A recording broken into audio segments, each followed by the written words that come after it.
All right, should we do the Audacity start as well? Oh yeah, I always forget that. I've already pushed out the live tweet and everything. So let's do the Audacity thing All right. live on air. All All right, so right, I'm hitting recording. record now. Yeah. Also recording. Recording. All right, on the count of 3, we'll do one single clap like this. All right, ready? 1, 2, 3.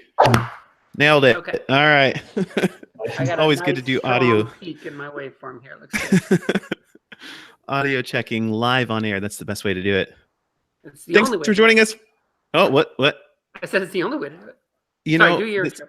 No, hold on. You got to interrupt me again on the next one, because last time we started this with Joe Ferguson and Tankersley, every single time I started to say, thanks again for joining us once again or whatever, and they kept interrupting every single time. So let's try to do that again. Thanks again for joining us. I'm just kidding. Thanks for joining us once again. I'm Sammy Q. Powers, and this is the PHP Roundtable. This is a live podcast of developers discussing topics that PHP nerds care about. And the ultimate goal of this podcast is to learn a little something from each other. If you're listening live, want to be a part of this little shindig, send a tweet to PHP Roundtable. I've got the notifications pulled up here watching it. And I kind of forgot that there's actually a live chat on YouTube. And every single episode, I forget about it, and then I go and look at it afterwards, and there's like people like chatting and they're asking questions and stuff. I actually have it pulled up this time, and I hope that it actually works. So if you're on YouTube and you want to chime in that way, I think I'm going to be able to pull you in that way, but we'll find out. But before we jump into our topic today, I want to let you know about something. If you didn't know already, the official PHP Roundtable elephant is available for purchase on phproundtable.com. Woo! I checked this morning, and there are exactly 133 left in stock for sale. And as I mentioned in a few episodes before, they are a bit more expensive compared to other elephants, since I've been giving away a massive chunk of them to developers around the world via user groups and events. And after personally financing the elephants, my goal is to at least break even. But if you use the promo code audio, you'll get a $5 discount per elephant when you buy them. And they also make great holiday gifts for your favorite PHP people. So make sure to go to phproundtable.com and get one before they're all gone. I think Sarah's got one in the background, actually. Oh, no, right in the foreground. Yay. Showing off that lovely roundtable elephant. She's literally been dancing the entire intro in front of the camera. Oh, I didn't even notice. Sorry. All the audio only version people are like, what? So you have to go check out the video, of course, for that. Today, we are diving into some new stuff from PHP internals, and there's tons to cover, so I'll make this short and sweet. Today, we'll be jumping into preloading, a possible foreign function interface, typed properties, a password hashing registry, and more. Woo! Now that we know what we're talking about, let's meet our panel. And as always, in no particular order, we're going to kick this thing off with 2 guests who have expletives for their middle names. What? Nikita of expletive Popov. He has added an insane amount of features to PHP and recently graduated uni. Welcome, Nikita. Hey. And we also have Sara expletive Golemon, who is the release manager for PHP 7.1 and 7.2 and all-around friend of the elephant. Welcome, Sara. You're effing right. Or wait. Oh wait, hi. That's the middle name, right? Sorry, my expletive is that my Audacity crashed, and I was trying to recover as much as I could. So, oh, nice. It's because you might have to do a little. Is a terrible port format, and you should never get a laptop with USB-C in it. Listen to this, Apple. Stop building laptops with USB-C. Sorry. That's all they offer. That's all they offer. So I want to actually start this topic of discussion around typed properties, which actually I believe Nikita, you and Bob Wynand were the people kind of instrumenting that one based on a previous RFC by, was it Phil Sturgeon and Joe Watkins? That's right. Yeah. So so type properties, it's all about adding type declarations to class properties, which we were never able to do until, I guess we'll have it in PHP 7.4. And it looks like it was officially accepted back in September, but we're still waiting to merge it into master. Are there just some things to wrap up in the implementation to get it merged into master? Yeah, there are still some implementation issues around the reference handling, but they are a little bit like super technical. I think you would want to ask about that later. But the simpler stuff. Okay, gotcha. Sounds good. So, to kind of start with what it is and kind of getting some of the the ideas behind the new feature. So if I were to basically add a declaration to a class property, say I have a property called age, and I wanted to make it an int, I could just write int right there, right after the class visibility. So like public int and then age, right? And then once that's once I declare that, what kind of makes it different than just not having the declaration? Well, the declaration, I think it does like two things for you. So first of all, it is a nice bit of documentation. I mean, nowadays we already have PHP doc, and I think a lot of people already annotate all their properties with types. And this would just be native syntax, but of course, it also enforces that this type is actually correct. So every time you assign to the property, it makes sure that you're assigning the correct type. And on the other side, every time you read from the property, you are guaranteed that you have a correct type. And nobody changed something in between while you weren't looking or something. And so you can actually, once you declare, say that this property is going to be an int, you can't change it to a Boolean later on, right? Right, you can't. Well, I mean, you can change it to Boolean. The only usual issue is that we have the strict types mode. So if you have strict types enabled and you assign a Boolean to an integer, then that's going to throw an error.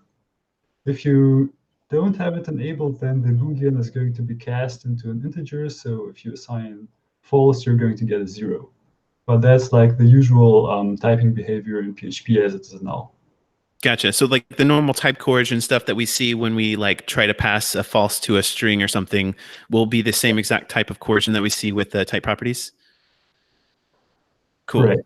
So I am not a big fan of it, and I would always recommend to put strict types at the top of your files, but if you don't like it, that's what's going to happen. The thing there, though, is that if you don't have strict types on because you're a terrible person, no, if you don't have strict types on because you don't want them on for whatever reason, you will at least receive the proper type when you go to read it, regardless. Hey, Sarah, is there any way that you could up your audio a little bit? Sorry, you're coming in like really silently. Is she coming in silently for you, Nikita? Okay, cool. Is this better? Oh, that's much better. Yeah. Okay. There we go. Max. So what was it that you were saying about strict types? I was saying that the important thing to take away here is that when you read the property, whether or not you have strict types enabled, you will get the right property upon reading it. Just like with function signatures, whether or not the call side had strict types enabled, inside the function, you're going to receive the correct type. Hopefully, that's because it was strict typed and you got what was intended to be sent, but possibly it's coercive types and you get at least the right type that you expected as that's interpreted by what was sent. So cool. The use time type is what's important there, I think. For sure. So when I was playing with this new feature, there was something that was kind of, I guess I kind of knew it was going to happen, but it was really unexpected when I just realized that I had some assumptions as a PHP developer that we have this sort of implicit null that happens when we have a property that we declare at the top but don't explicitly set to anything. And so that behavior is something that I sort of intuitively have in my head as something that is the way that PHP ticks, but I don't like kind of explicitly have it in my head of like that's the behavior I'm expecting until I played with type properties and I initialized a variable like age, for example, declared int on it, and then when I tried to read it before I actually explicitly said anything, it gave me some errors.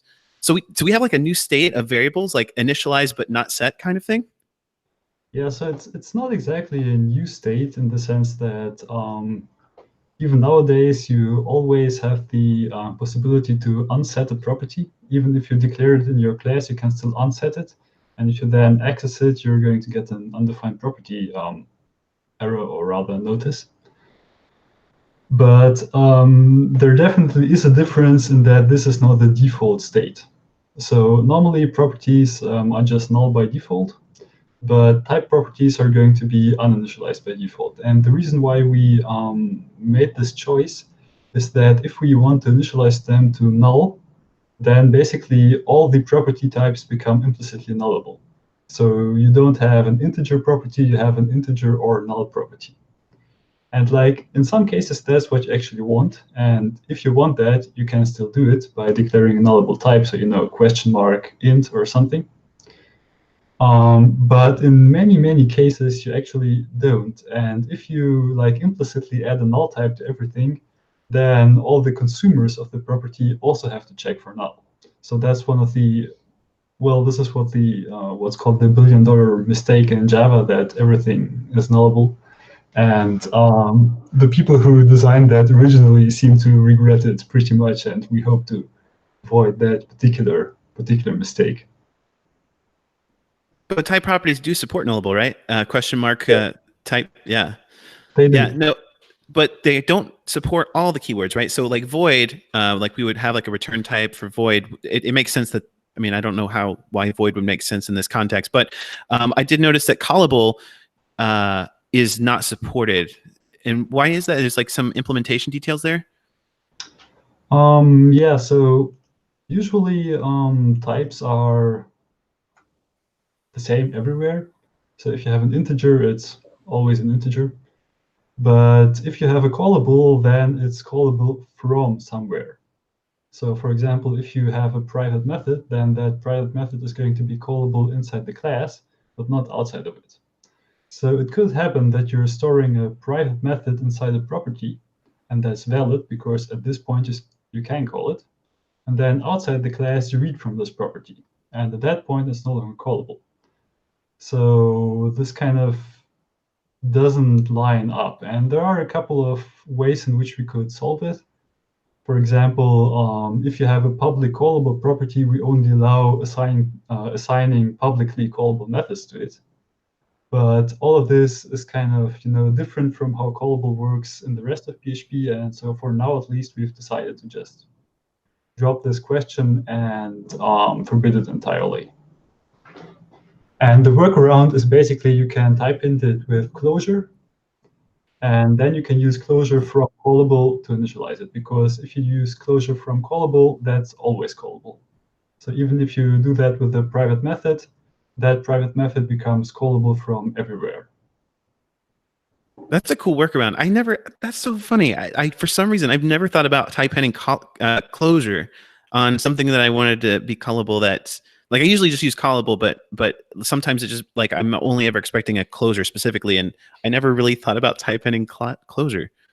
That's smart. I think honestly, a lot of us would consider if we could get rid of the callable type entirely and get everyone to use closure instead. I think that would probably make everyone a lot happier, because right now callable can encompass so many different fundamental types. A string can be callable, even if it's not something you actually want to wind up calling. A 2-element array can be callable if it's got the right things in it. Whereas a closure is a very specific thing. A closure is something that has the intended purpose of being called, and that is its purpose. Yeah, Speaking so of that, in the future we probably want to add some kind of first-class callable syntax, which basically, I don't know, you write your method name in there, and it's going to implicitly create a closure behind the scenes.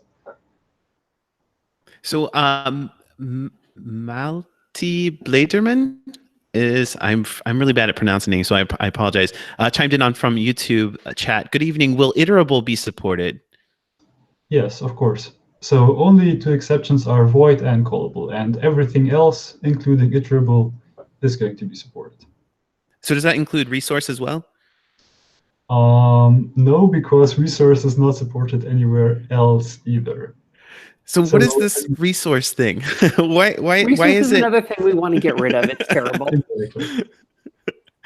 So we have been like very, very slowly moving existing resources over to objects, because generally objects are better in every single possible way, both from the user perspective and from the internal perspective.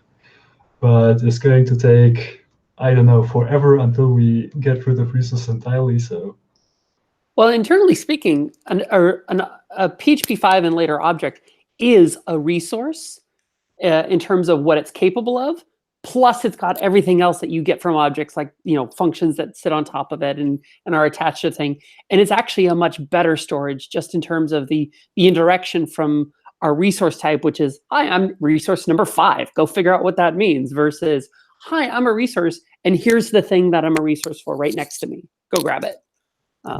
They're just so much better in every way, as Nikita said.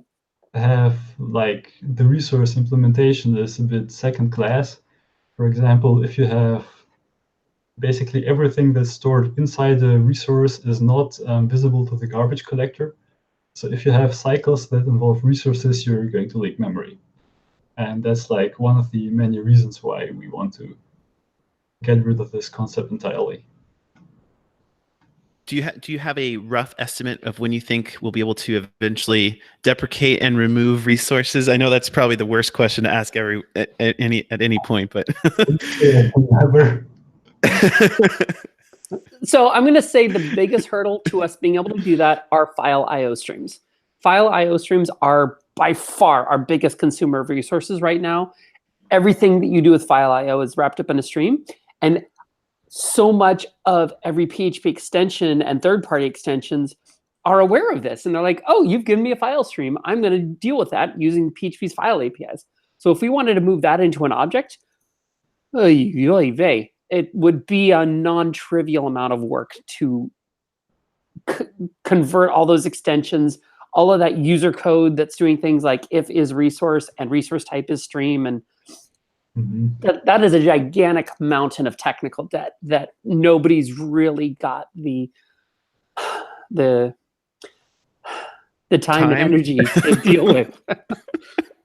I feel like for the past 4 years, I've been at conferences where people get together and they're like, let's rewrite streams. And then it kind of gets this momentum, and then it kind of dies off a little bit. I think there was actually recently a pretty big push that got quite a bit of, at least prototyping done. I don't know. I can't remember what event that was at. Liz Smith and I have done a fair amount of prototyping on, like, hey, if we were to greenfield this, what might we want this to look like? And we want this and this and this. And then we get into the, okay, how can we get from where we are to there? And it's just, ugh. And we get back to that same problem of nobody has the time and energy to actually pull that off. For sure. Well, bringing this back to type properties, I'm curious how this works with overloaded properties when you're using the magic __ get and __ set. Does type properties make that more complicated, or does it just play well kind of out of the box with it? Well, I mean, I think usually if you use get and set, then you want to use it with undefined properties, in which case the type properties don't matter at all to you. You can also use it with type properties if you unset the property, in which case it basically works mostly the same as before. The only difference is that the result of the __ get method still has to satisfy the type hint.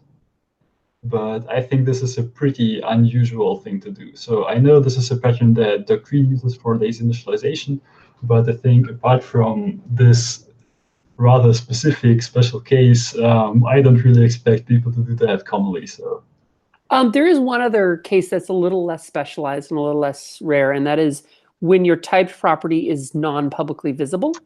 That's true. True. But again, it's the same thing. You just have to make sure that your getters and setters satisfy those type requirements. Otherwise, the runtime is going to tell you, don't do that. And I'm sure you have a test case for that, right? Of course. Yeah. All the test cases. All the test cases for that. You wouldn't really believe how many crazy edge cases there are for type properties. Yeah, it's crazy. When I first started playing with it, you had just put up the implementation, and since then there's just been so many edge cases that have come through, and I'm like, wow, I would have never thought that was even possible in PHP, and it's crazy. There's a lot of weird syntax that you can do in PHP that I keep discovering every day. I feel like there's a new thing that's like, wow, you can do that in PHP. So I can't imagine having to test for all these edge cases. That's insane. One more thing about type properties, kind of in user land, when just thinking about inheritance, when you inherit something that has a property that's been strictly typed, are you able to is there anything that you can do to either widen the scope, by deleting the type declaration or changing the type declaration? So no, you can't do that. You can neither like make the type hint more lax or make it more strict. And the reason why you can do it is that you can both write to properties and read from them. So if you are writing to a property, then it's always fine to send something more specific in.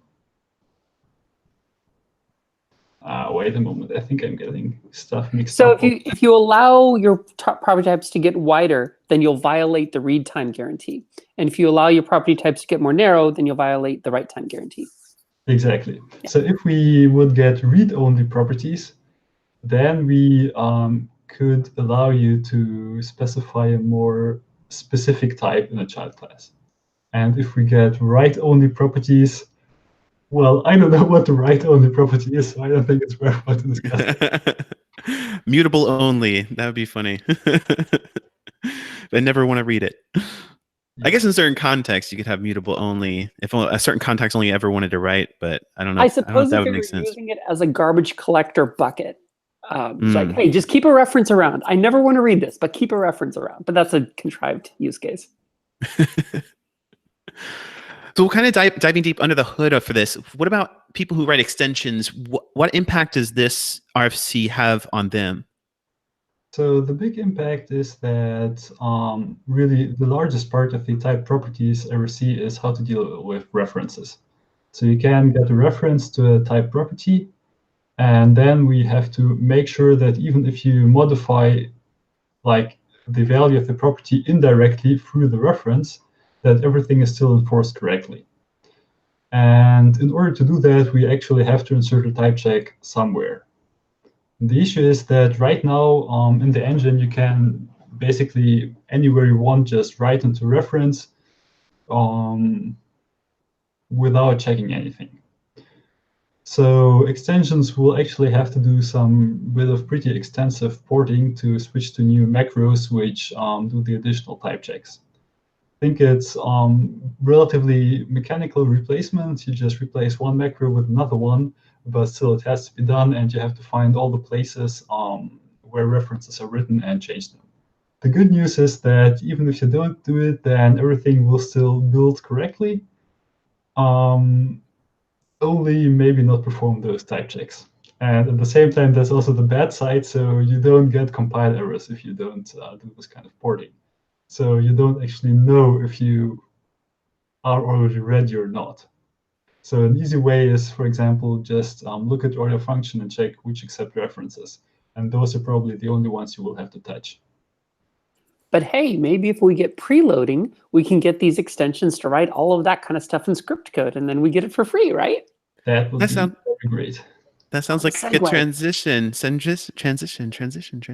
preloading. Yes, not to be confused with auto-loading, but it is one of the other RFCs that is not officially accepted yet, but it's in voting and has like something crazy like 40 votes that are yes, and it's all unanimous. So I would be really crazy surprised if 40 internals voters came out of nowhere and voted no and it didn't pass. But I'm pretty sure it's pretty safe to say that preloading will definitely be a thing of PHP 7.4.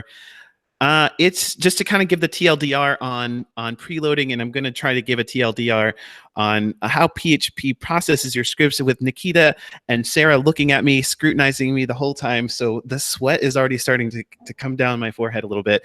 But the preloading RFC was inspired by the class data sharing feature that is available in Java's hotspot VM, which kind of aims to reduce the overhead associated with traditional opcode caches or caches like this. So this is, we have a couple of ways of caching opcodes so that we can skip over some of the steps that happen when we're parsing a PHP script. So here we go. Sara and Nikita, listen up. Get ready to correct me if I'm wrong. But here's the TLDR version of how PHP scripts are consumed by the PHP engine. First, the lexer re2c converts keywords into tokens. Then the parser bison validates the semantics and constructs the abstract syntax tree, which is really hard to say, but we're going to say AST instead. The AST layer is sent to the compiler, and it takes the AST and generates an optimized list of opcodes, and the opcodes are dumped into an op line and executed by the VM/executor, which does 2 passes through the op line and runs the code. How did I do? I say that's not bad. Your elephant was agreeing with you. Yeah, it's okay. It's okay. I ignored any SAPI integrations or anything like that, which I feel are kind of important. But rough, what was the biggest? Any big corrections there? I wouldn't make corrections. I would just say that's more information that we need for what we're going to discuss right now. Okay, good. I'm glad I was overly comprehensive then. So in that whole setup, where does the op cache sit? It sits right after the compiler and right before the executor. So the compiler does everything you talked about: lexing, parsing, making opcodes, going through sort of an initial pass optimization of those, and then it passes off to opcache plus, or if you have a different optimizer cache, then it does those. But I think everyone uses opcache plus these days.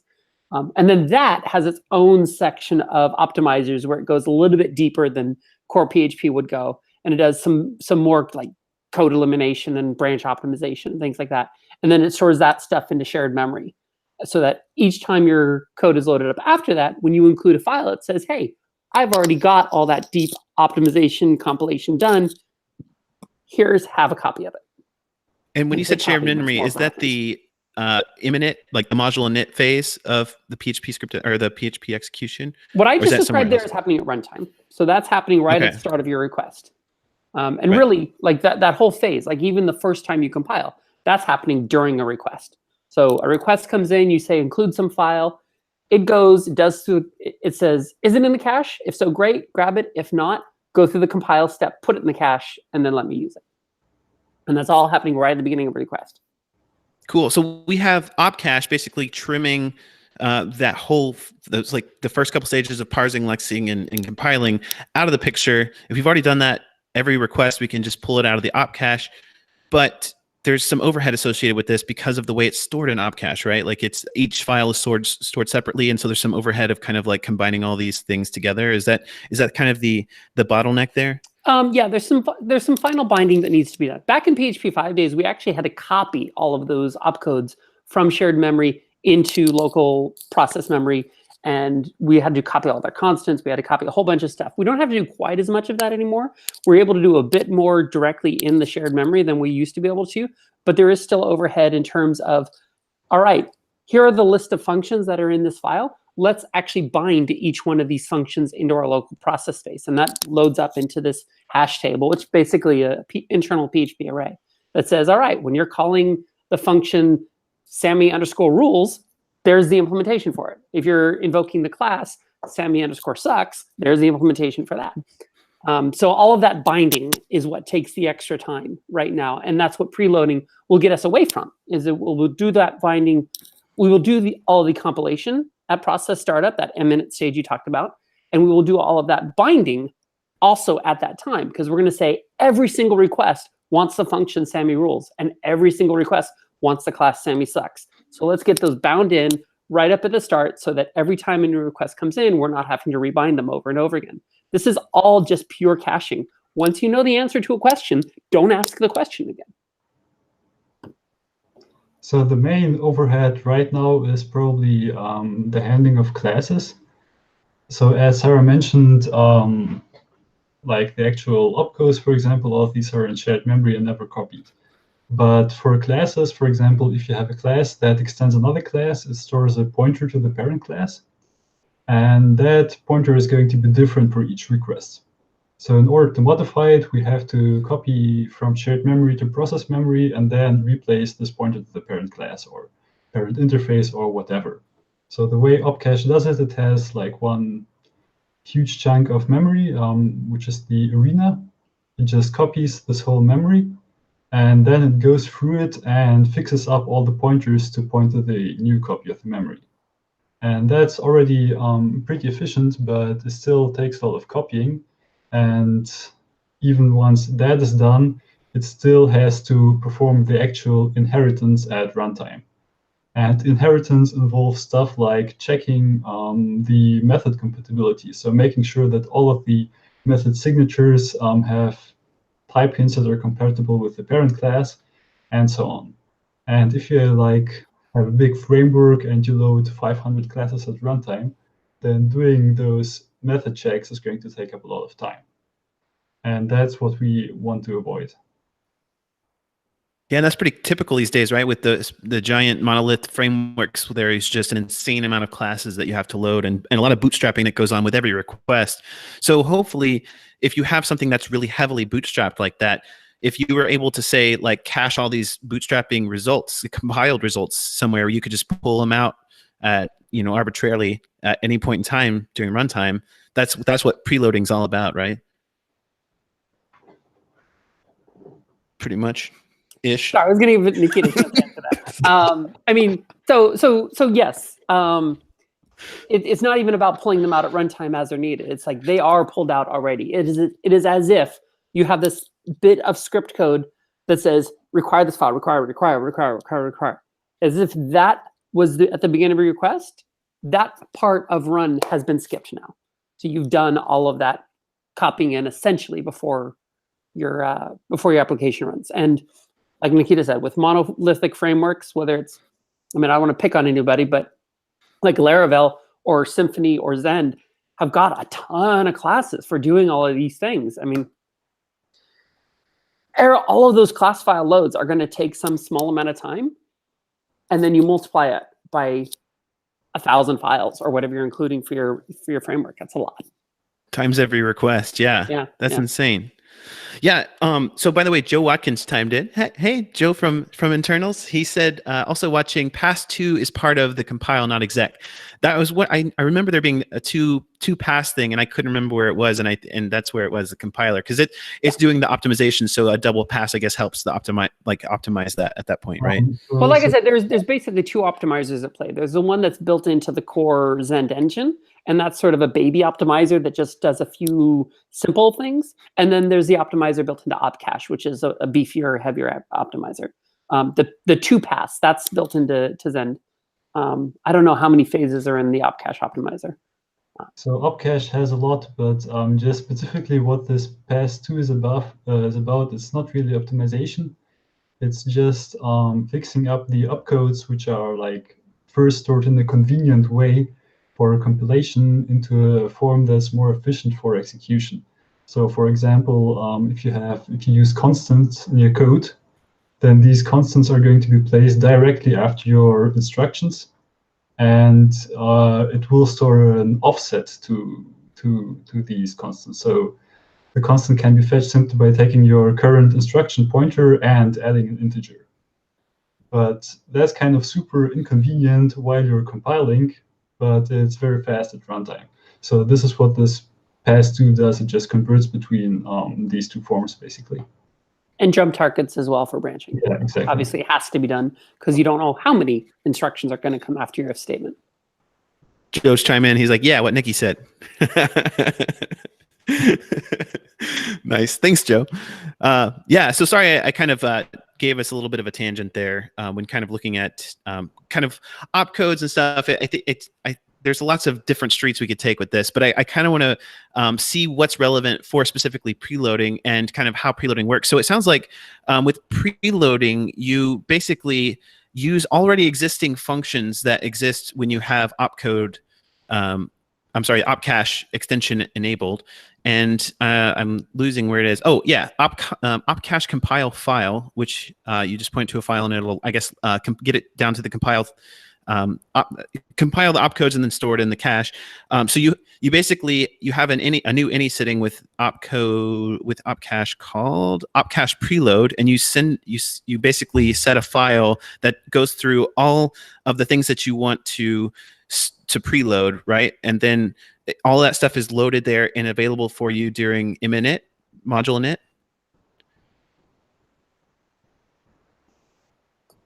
Yeah, so opcache compile file, you can think of very much like just an include or require statement, because that's the core of what it's doing. It is getting that thing compiled and it's getting it loaded in the cache.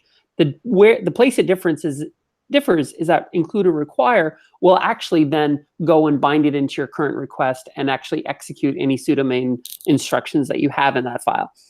For the sake of a preload, when all we're trying to do is get the runtime sort of ready for us, we don't care about executing any instructions at all. We don't care about being able to instantiate any things in these files. So we want to skip that binding phase and that execution phase. So we upcache compile file is the more efficient way to bring these things in. And I think the proposal actually prohibits, well, I don't know if it prohibits us from doing it regular includes or requires. I don't see why I would need to. But certainly if we give it the hint to say that we are doing this for the sake of a preload, then it can probably do it more efficiently with that function. I mean, in the end, it's not going to matter a lot, at least for the typical framework library situation where the only thing you have inside the file is the class declaration, and you don't have any kind of other code in it. In that case, it doesn't really make a huge difference. But if we can encourage people to do it the way we want them to do it, then we might as well encourage them to do it by documenting it that way. So interesting kind of trade-offs that come along with preloading.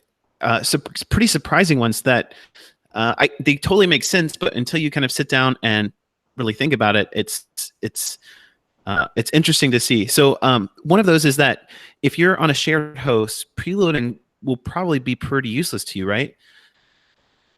Because of the way it works? Yeah, probably not only for shared hosting, because it has some pretty strict requirements. In particular, you can't really change the preload state. So you can't run an upcache reset or just reload the FPM configuration. You actually have to perform a full server restart to load a new preload state, which is pretty hard to do in production without downtime. So I'll agree with the notion that it's not very useful to shared hosting to a degree. As Nikita was kind of getting into, coordinating a bunch of different projects that don't talk to each other in terms of, hey, I need this loaded, I need that loaded, is a big problem all by itself. And then dealing with the problem of needing different versions or needing reloads at different times is impractical. So I think for the majority of those installs, yeah, we're probably not going to see that being very useful. But I think for specialized shared hosting environments, something where the hoster is saying, hey, this is an environment that's optimized for WordPress, to pick on somebody else this time. We've got WordPress 4.9 already installed. It's out there. We've even like hard linked in everything so that you're ready to go. Just run your WordPress environment here. I think it will actually benefit them to some degree, because then they can say, preload this base WordPress install that our users don't have the ability to upgrade anyway. And everybody's running off the same version of WordPress 4.9.3 or whatever it happens to be. I think they can potentially see some benefit out of that.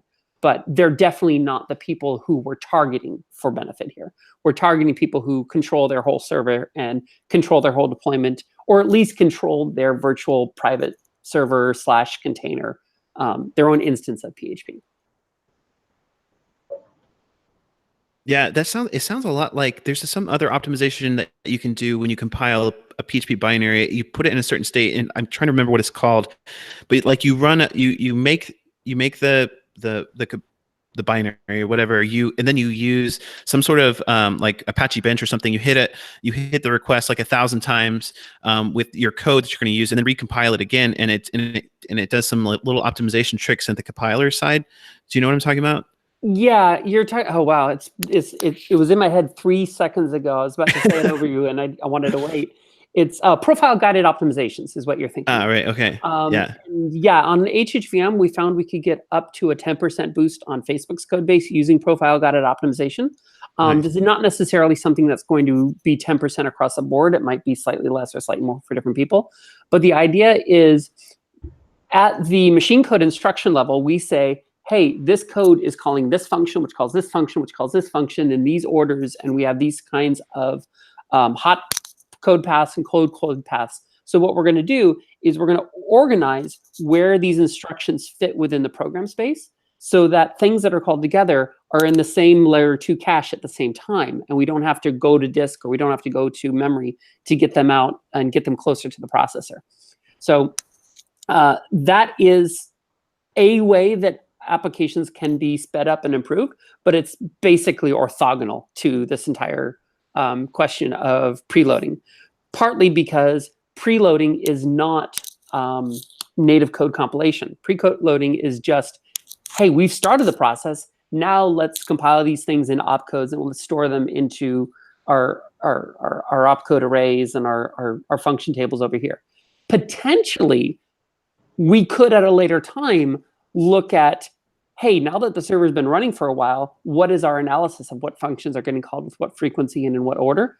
And we could potentially use that as an input to later invocations of the runtime. But I think we're probably a long ways off of that being the main thing that we look at in terms of improving performance. I think there's lower hanging fruit than that. Yeah, so one of these lower hanging fruit in conjunction with preloading is that if you preload your classes and you have like your whole class tree, including parents and so on, then you can also optimize on that. So right now, each file is completely separate, and the optimizer only sees one file. But with preloading, it's not implemented yet, but it could be. We could see the whole class hierarchy. For example, that would allow us to inline a method that's been defined in a different class. If we can determine what you're calling, we can inline the body of the method, and if it's small, then that's probably going to be pretty profitable because we save the method call. And right now, all of these optimizations are like super ineffective because they can only work in a single file. And hopefully preloading is going to change that. I think Sara also knows that in HHVM, the repo authoritative mode also makes use of these kinds of optimizations. And I think that's nowadays the main benefit you get from running on HHVM. Yeah, and just to tie it back into typed properties, if right now, before you have type properties, you have all these getter setter functions that are doing these things, imagine if we could inline all of those single line getter setter functions. They could do that job of, oh, set this property, pull this property out, and they could enforce those types without having to have type properties, for example. Not that I'm voting against type properties, I think it's a great thing, but it is another way of reaching that same level of optimization without actually having to change our code base. And I'm not going to argue with anything you said about HHVM because that's absolutely correct. It's repo authoritative mode is what they call it. And it's where we do that whole program analysis. So we can see not only do we have this function that exists in a vacuum, but we have all these callers to this function, and here's how they interact, which is much more useful for optimization. Do you think preloading will give us C-style macros in PHP? Kind of similar to what Nikita was talking about with inlining some functions there. I think it's totally unrelated. Yeah, it's unrelated. I like that you're trying to bring that together, but it's just not. Do you think preloading will give us a rocket ship that we can climb into and go to Mars with? Oh yeah, and it'll cure cancer, and it'll make Brussels sprouts taste good. So one thing I didn't, I've seen a couple of times in internals land is this concept of immutable classes and functions. Yeah, so that's a new feature. That's basically the technical side of preloading. So I mentioned earlier that we have this problem that you have your class or function, and we have to update some kind of pointer that's stored in there. For example, all functions have a runtime cache in which we store resolved function names and resolved type hints and so on. So we don't have to look up classes or functions all the time. But this function cache is, of course, always different for each execution. So it's not something that can live in shared memory. And now we have the problem that we have a function that lives in shared memory because we don't want to copy it. But it also needs to have this function cache, which is different for each request. And that's where the main thing the preloading implementation really did is to introduce an extra layer of indirection there, which is that instead of having a direct pointer to the cache, we have like one intermediate step, and this middle point can be remapped for each request. So that here on the function side, it always stays the same, and we remap the intermediate point for each request. And that's how we kind of combine the stuff that's in shared memory and the stuff that's specific for each request. So the immutable and the immutable stuff. I don't know if that was clear or not. So is that does that tie into if you have like a static property or static method or something? Or there was some sort of implementation detail from the original type properties RFC that I think that there were some problems with not being able to support static methods or something like that, or static properties. Am I remembering that correctly? Yeah. So the original type properties RFC didn't have static properties, but that's really a different reason. It's simply that once again, static properties are really a second-class citizen in PHP. So null properties have super great support. They have a lot of different handlers which allow you to overload the behavior. And static properties are basically completely hard-coded in the virtual machine. So in order to support the type hints, we first had to introduce, 10 new virtual machine handlers in order to be able to customize this behavior. But that's really an unrelated problem. Gotcha. You also know that, for example, these magic getter setters, they also only work for normal properties, not for static properties, and that's also the reason, simply because the implementation work hasn't been done yet. Now it is. I'm actually hoping that after your VM handlers get in, that maybe we can take another look at get static, set static, things like that. I think at that point it should theoretically be pretty simple to implement that. Knock on wood. Yeah. So I'm just curious that since we have sort of this immutable class sort of concept behind the scenes, would that make it easier to make eventually read-only classes or read-only properties or anything? Or is this just completely separate and handled differently behind the scenes? It's really, really separate. So okay. the classes stuff doesn't have anything to do with user code. It's purely an internal thing about shared memory. Immutable classes, what you would call immutable classes at the PHP code level, is an unrelated feature and would require very different implementation. Yeah, and in the sense that we're talking about immutable classes right now, your classes already are immutable. You write them once, you can't just throw new methods into them. You're not allowed to do that. So yeah, the idea of read-only classes or const classes, I guess, might be a better way of describing them. Is, as Nikita said, a completely unrelated feature. So we can't piggyback on all that stuff and just throw in a keyword and suddenly we get all these crazy things. No. So it's going to be work then. We have to work to get those things in there. Oh well. Waiting for you to write the implementation, Sammy. Yes. Well, I've been adding these little small things here and there, and I'm kind of slowly building my way up, and I eventually want to get to that full-fledged feature, but it's still a work in progress. But whatever happened to retries? I've been putting those on a back burner because I've got a couple of other steps I need to take before I get to retry. But I'll come back to it. It might be 1 more, 2 or 3 more years, but we'll see. And you'll tell the story of us sitting in a Starbucks in downtown Chicago working out retries back in the day. Yeah, exactly. 4 years later, I post it, and Nikita Popov says votes no. Yes. Just kidding. So I do want to touch on. We're running out of time. Okay, shoot. Let's see. Preloading. Let's wrap up preloading. There's a really cool, interesting thing that was posted here in the RFC that was saying that we might be able to rewrite PHP standard lib in PHP, just like HHVM has their standard lib, because of preloading. What? Yeah, I mean that's a pretty simple extension of it at that point. You store a copy of the script code in the binary and you say opcache compile string, boom, and then that's it. Whether or not that's what we want to do is a separate question, because that will increase the load time, particularly for CLI, where we care about that. It means we have to compile all these things before we can actually use them. So it's not a foregone conclusion we would, but in terms of implementation details, it's not a difficult thing to do. And that the upside of that is that we would have more people able to maintain bits of the PHP runtime. The bugs would be much harder to actually introduce, because you're not going to introduce a memory overflow in script code. So we don't have to worry about our implementations being, byte perfect in C, because they're no longer in C.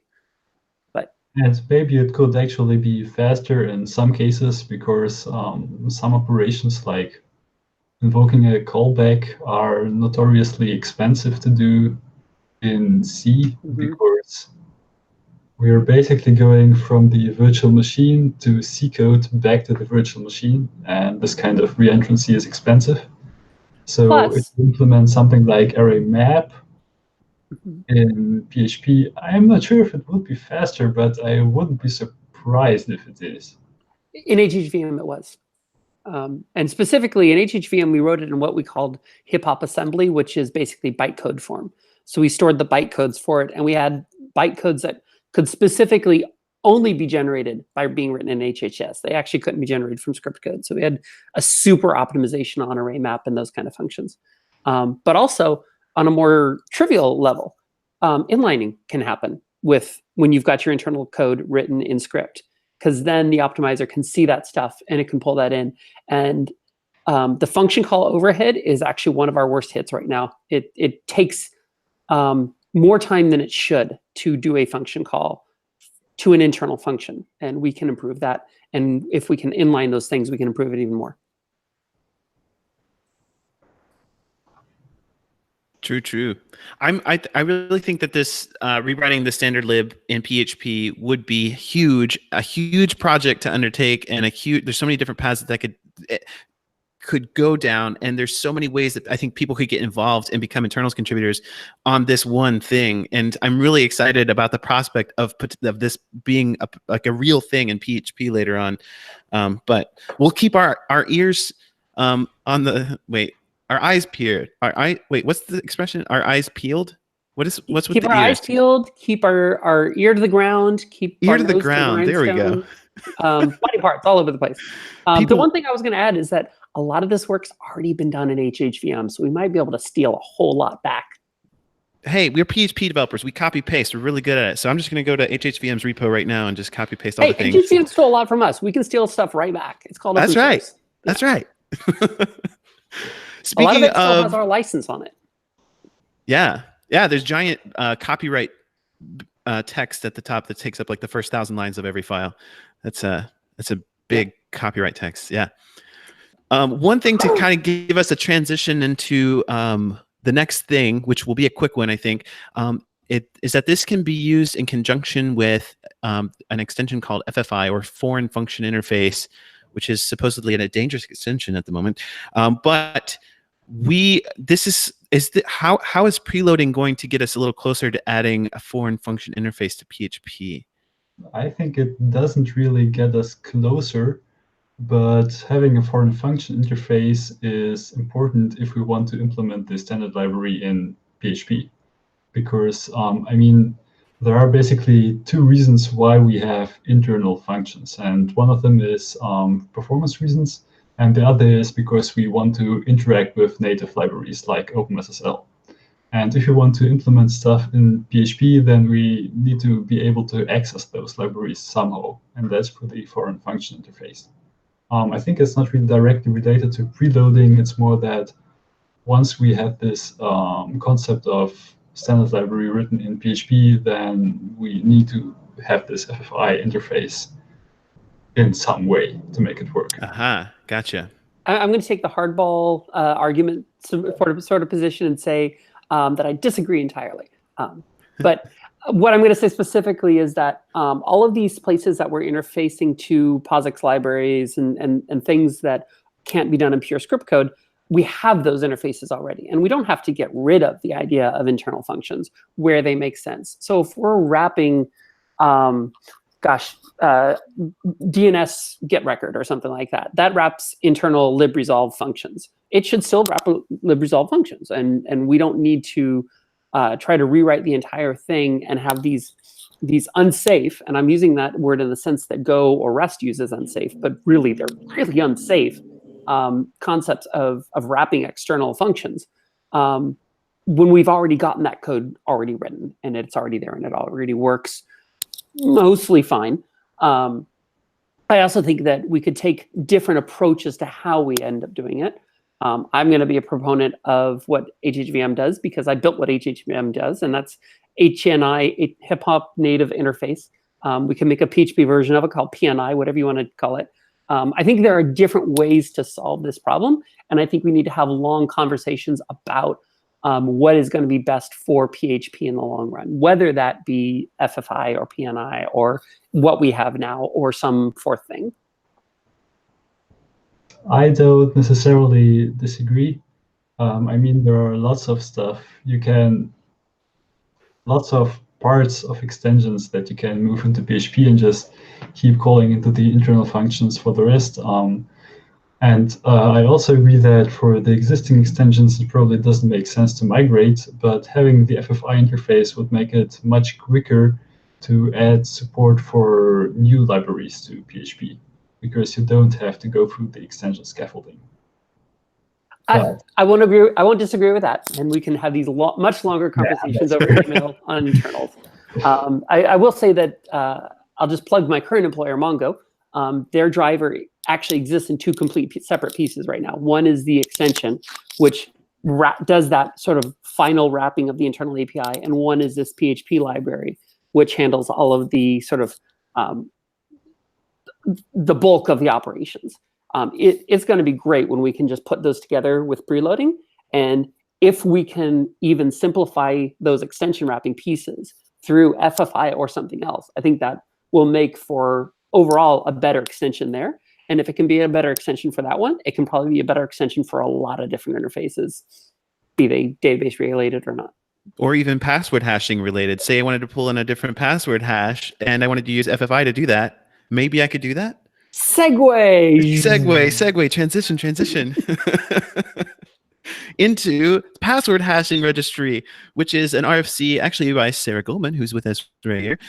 So we had bcrypt password hashing algorithm in PHP since for forever. We recently-ish in terms of, well, PHP land, it's like future-ish, but Argon 2i and Argon 2ID came in PHP 7.2 and PHP 7.3.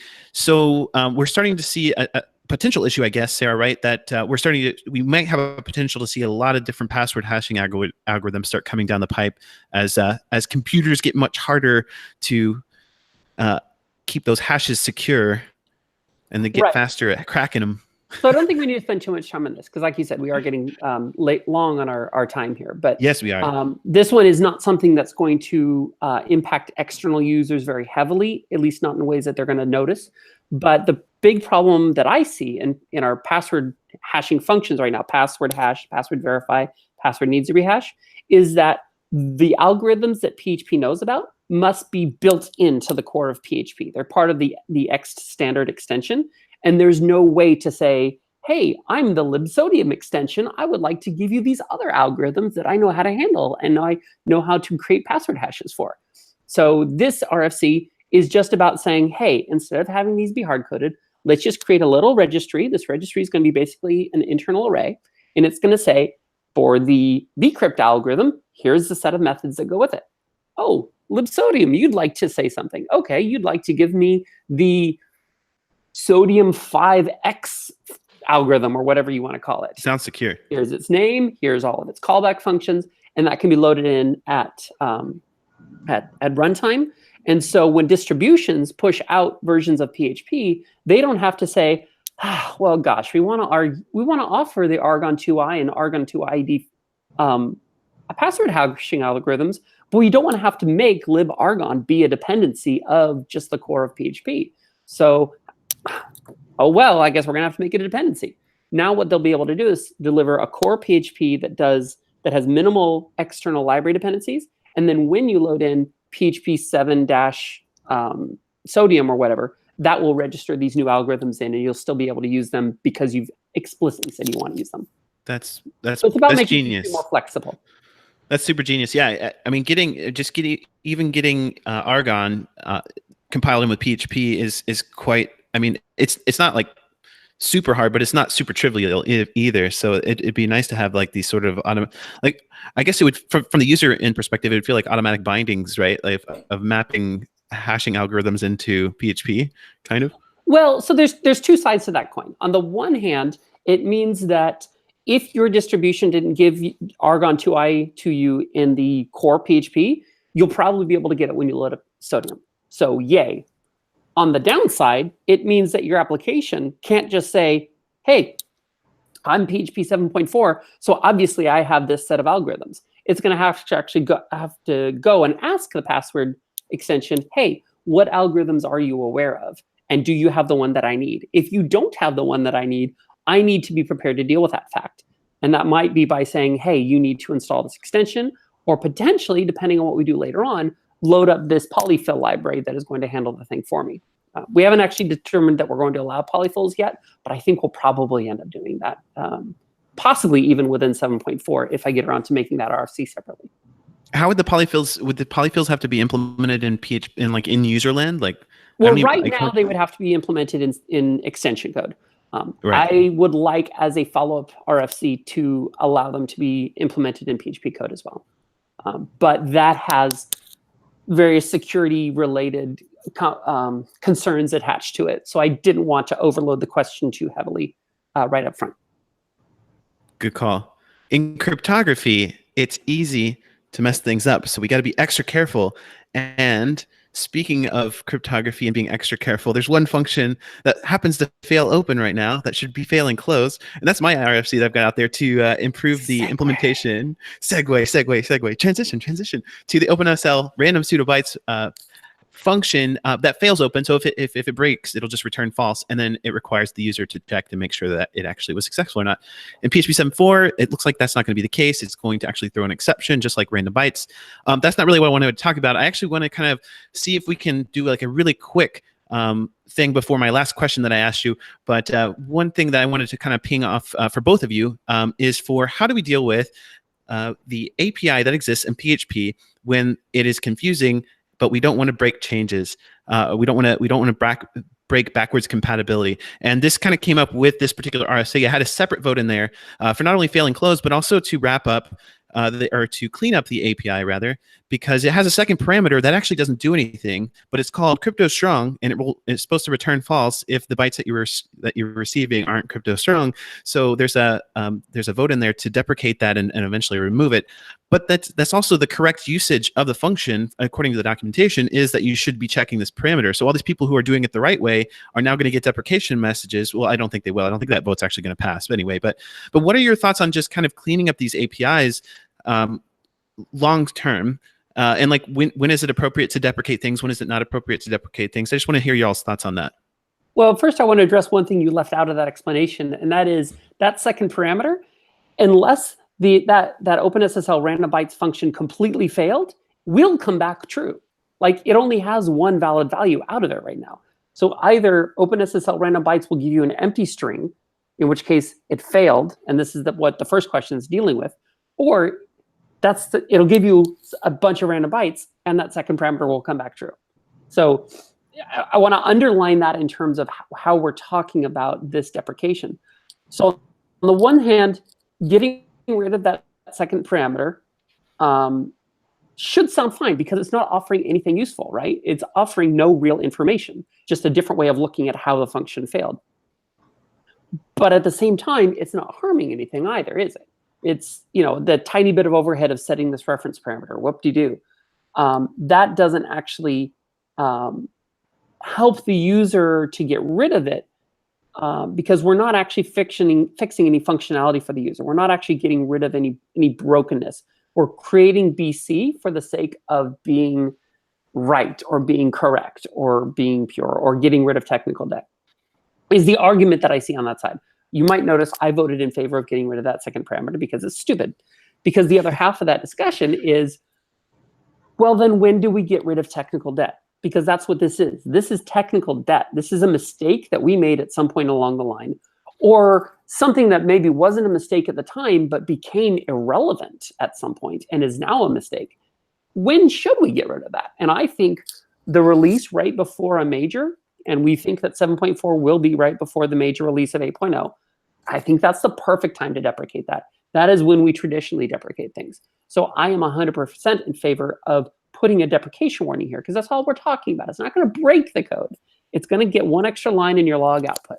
So I think we can put ourselves in a position where library authors or custom code authors can just say, hey, if PHP version no is greater than or equal to 7.40400, then call it with single argument. If not, call it with a dummy second argument because we realize it's useless, and move on. That's my hot take. You probably don't even need the dummy second argument. Isn't it optional? You know what? I it's think it totally might optional. actually be optional. Yeah. So Yeah. Really, it's not even a question. Just stop calling it with two arguments. It's useless. Let's put that in the in the manual right now. This second argument is useless and stupid. Don't call it. So my concern with that would be that it is useless and stupid right now, but it did not used to be useless and stupid. And I don't know like the PHP version where this changed by heart. PHP 5.6.12, I think. 5.6.12. Okay, that's very specific. That is so specific. Are you making that up, Sammy? No, I it's in my talk, so I have it in my head. Jesus Christ. So that means you are supporting code, and if you are still supporting PHP 5.6, I don't know, maybe we just want to punish these people, but if we don't want to punish them, then I don't really see the benefit in making this throw a deprecation warning, because it doesn't hurt if you check it, because on newer versions it's always true, and on older versions it would be a mistake not to check it. So, but I know, I mean, for every PHP release, I submit an RFC that contains something like 10 different deprecations. So I am a little bit. You're the king of duplications, so don't try to hide from that. Yeah. Absolutely. You know, I don't know if you know this, but I call your deprecations for every minor version the Nikita kill list. This is the every time it seems like you got this big giant list of deprecations. They're great deprecations though. I mean, like it's like you find some really great stuff to deprecate so we can finally remove, and a lot of those things are actually holding back other features, right? So it's like really good reason to kind of remove those things, right? Yeah, usually I notice them while working on something, and then it turns out that okay, if we do this, then this functionality breaks, and then I think like, what? Who even uses this stuff? Let's go deprecate it. Yeah, totally. Well, I just wanted to hear y'all's thoughts on that, because it's a hard problem, and I don't think there's really a 100% right answer on that. And I totally see where Sara's coming from. I totally see where Nikita's coming from, and I think it's just that's why there's a vote, and wherever most of us are thinking it's going to go, I guess. But one last thing to wrap this up officially. Sorry, it's already 10 minutes over, so hopefully this last part will take like 3 minutes. I'm curious to hear how you all became experts in PHP. When you started this project, you had zero knowledge about PHP internals. How did you go from zero to where you are today? I'll let Nikita go first there. So I think I personally started by contributing to documentation, not by PHP core, and like while doing that, double checking in the source code how it actually works, and tracking down some questions. But in the end, PHP internals is really not documented at all. So usually it doesn't have any like separate documentation, and inside the source code, we don't make a habit of like commenting for each function and what it does or something. You may find sometimes inline comments, but if you do find a comment, it's usually something really trivial like increment I. So there is really not much you can do but read the code, apart, of course, from reading the couple of resources that we do have, which is Sara's book unfortunately slightly dated. And the PHP internals book, which is not so dated, but also not so great or comprehensive, which I say, even though I'm one of the authors, it's simply totally incomplete. And so part of it is documented there, but large parts aren't. And unfortunately, that's the somewhat sorry state of PHP internals documentation. Yeah, it's funny to hear you talk about the lack of documentation inside the source code, because for the longest time, I always pointed people at who would ask, like, where are these things documented? I say, oh, it's great. There's a whole file full of documentation on the APIs in that file. And that's the Zend object handlers.h file is beautifully documented. And if the entire source tree were documented like that file is documented, we would have so much less issue. That's the only file in the whole project. But if you look at that file as the example, you're like, oh, the documentation here is great. Let's look at Zend API.h. Oh. Okay.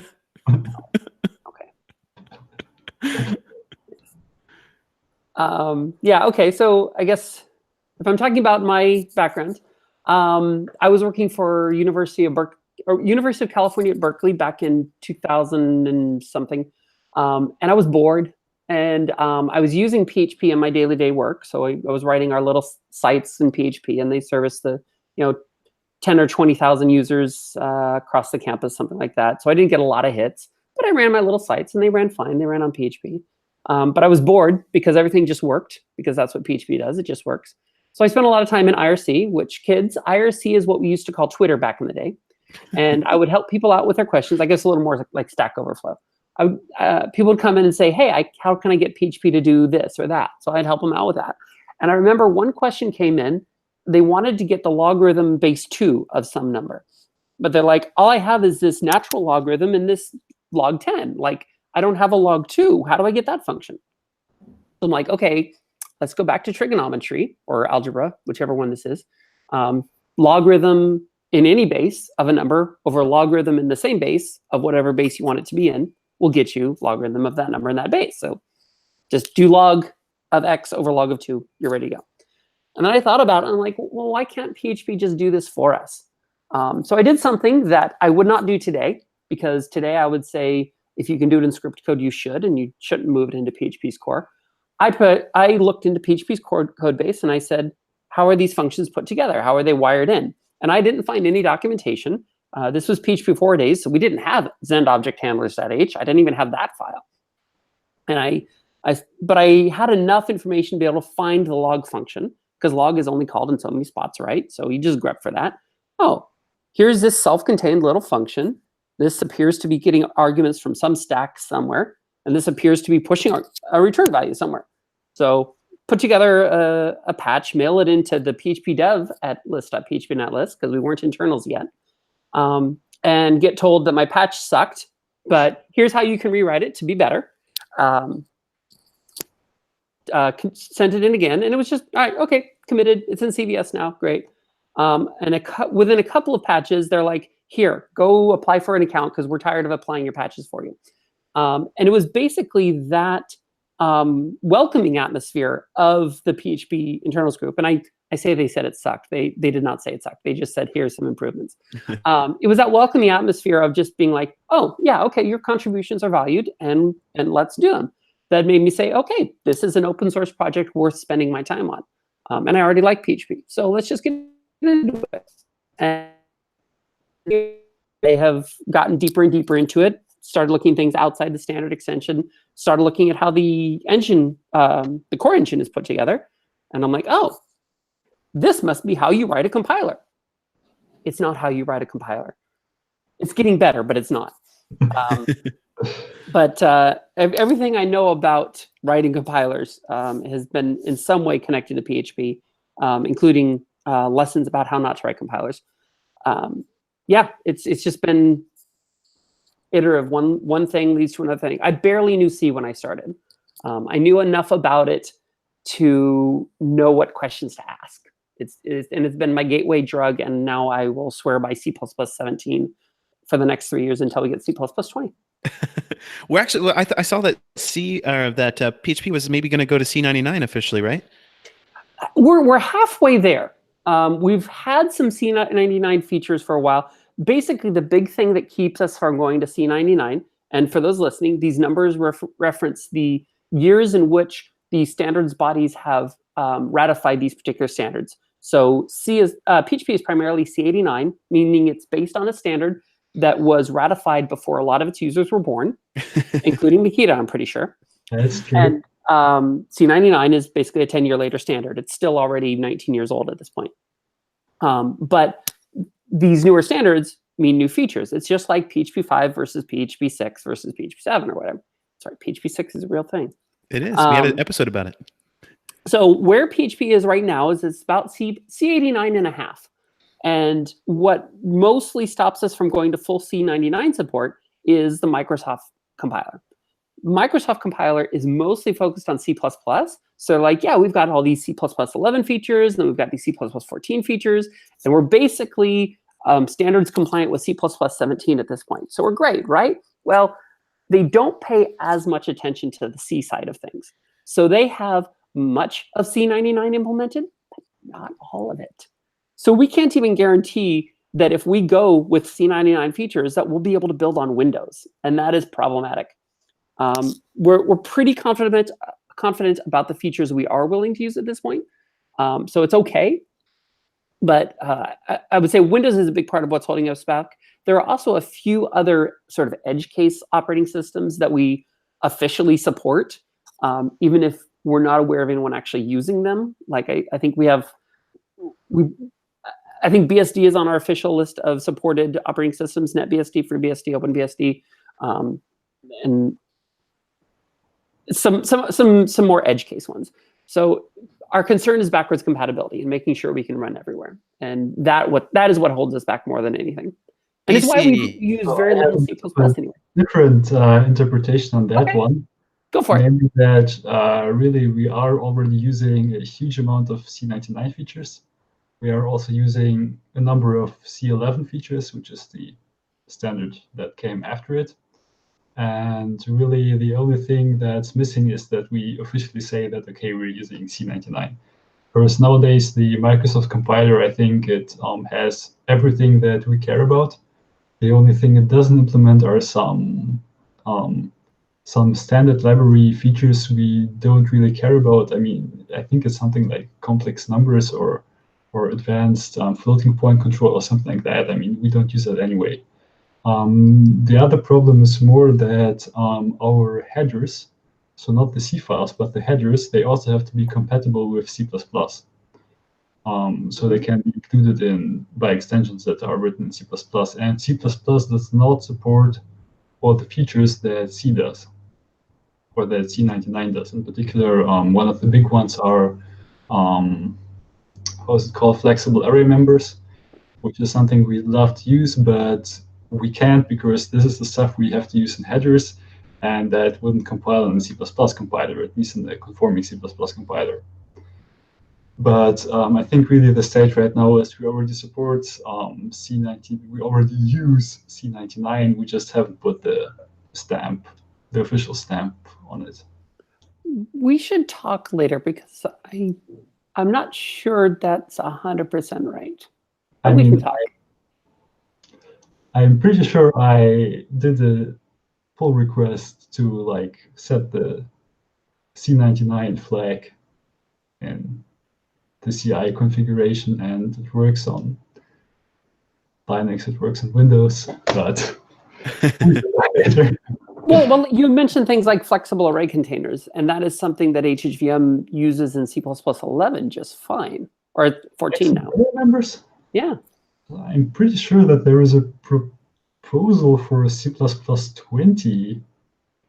Maybe I'm getting things mixed up. Or I might be misunderstanding what you're referring to when you say flexible array members. So this is why we should take that offline. Okay. I think they just had to go to yoga, right, to become flexible. That's right, Tim. Like stretch. So I'm so sorry this has gone over so long. I would love to give some shameless promo time for each of you to officially wrap this thing up. Nikita, do you have anything that you would like to shamelessly promote? Well, I'm kind of looking for work right now. I mean, I recently finished university and have to find a job, and I'm somewhat half-heartedly looking right now. How do you feel So- about non-relational databases? If I've got to be honest, I'm really not a fan of the concept, or at least how widely it has been adopted in cases which don't seem like a great fit. How do you feel about ignoring the database part of it and working on other bits attached to it? We should talk about We that. should talk. So what kind of people should be reaching out to you? What would be your ideal kind of job? Well, I'm a compiler performance person. I mean, I don't actually write a lot of PHP code nowadays. Actually, I should ask you, how do you feel about HHVM? And I know we tried to reach out to you before. We should talk more. Oh, and of course, if you're doing Rust, Rust is great. I love Rust. I didn't know that. We should chat sometime. I've been nerding out on Rust a lot recently, and I've been porting PHP features over to Rust. So that's cool. I didn't know you were into Rust. That's awesome. What about you, Sarah? Do you have anything that you want to shamelessly promote? Well, just this week, I will be at a conference called PHP World, run by these guys right here, PHP Architect. Yay. And I'm actually going to be presenting with some joker who can't get his slides together. Oh yeah, you. I will be presenting with you on contributing to open source. And apart from that, I will also be doing one on the PHP Now and Tomorrow, I believe it's called, where we are and where we're going. So actually a lot of what we talked about in this podcast. So maybe you can skip that one because you've heard most of it just now. Oh, and also this January, I will be participating in Day Camp for Developers. It's run by, oh my God, I've completely Cal forgot. Evans. Yeah, Cal's thing, though. What's his thing called? It's called... Day Camp for Developers? No, but he's got a name for his... Oh my God, he's going to hate me for getting this wrong. Nomad PHP? Nomad, yes. Run by the Nomad folks. Thank you. So, This is we're throwing out random words. So come check out Day Camp for Developers this January 20th, Beyond Performance, with me and Matthew Affinney and probably a bunch of other people. Matthew Weir Affinney, not to be confused with other Matthew Affinneys. And WAP. Nice. So we got a bunch of episodes coming up, a ton of episodes coming up. PHP Fig 3.0, all things Drupal, why dates and times are so hard for developers, live accessibility audit, all things Magento. So lots of fun things coming down the pipe. If you have something that you want to share on the PHP Roundtable, hit me up. I'm Sammy K on Twitter, or ping PHP Roundtable on Twitter. There's also a forum on phproundtable.com where you can get your PHP Roundtable elephants. Woohoo! To use promo code audio and you get $5 off. Thank you so much, Sara and Nikita, for joining us in this discussion, and we'll see you folks in the next episode. Peace.